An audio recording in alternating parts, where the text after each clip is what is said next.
அதாவது இப்போ நான் மீட்கப்பட்ட கூட்டம் சொல்லுங்க. இப்போ நான் என்ன செய்தேன்?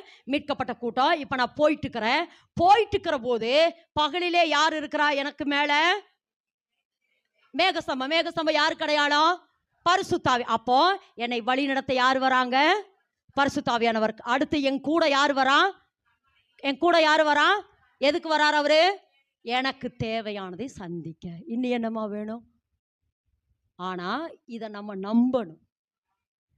இதை நம்ம என்ன செய்யணும்? நம்பணும். நீங்க அந்த 78 வாசிச்சு பார்த்தீங்கன்னா, அவர்கள் விசுவாசியாதபடியினாலே அந்த ஆசீர்வாதத்தை சுதந்திரித்துக் கொள்ள முடியல. ஆனா இந்த விசுவாசத்துக்குள்ளதான் இனி தேவன் நம்மளை நடத்த போறார். இதுதான் இனி பிரயாணம்.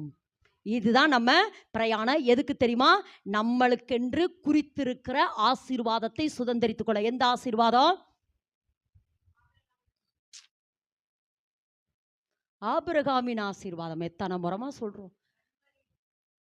ஆபிரகாமினுடைய ஆசீர்வாதத்தை சுதந்திரிக்க நான் போயிட்டு இருக்கிறேன், அல்லது தேவன் எனக்கு நியமித்திருக்கிற ஸ்தானத்துக்கு நான் போயிட்டு இருக்கிறேன், அல்லது தேவன் என்னை குறித்து எழுதியிருக்கிற தீர்க்க தரிசனம் இனி என் வாழ்க்கையில நிறைவேற போகுது, அதை நான் அடைய போயிட்டு இருக்கிறேன், அதை நான் சுதந்திரித்துக் கொள்ள போய்கொண்டிருக்கிற பொழுது பகலிலே மேக ஸ்தம்பமாகவும் இரவிலே அக்னி ஸ்தம்பமாகவும் என்னுடைய தேவைகளை சந்திக்கிறதுக்கு கண்மலையும் என்னோடு கூடவே வந்துட்டு இருக்கிறான். நல்லா நல்லா நல்லா கரந்தட்டுமா, நல்லா கரந்தட்டுமா, நல்லா கரந்தட்டுவோம்.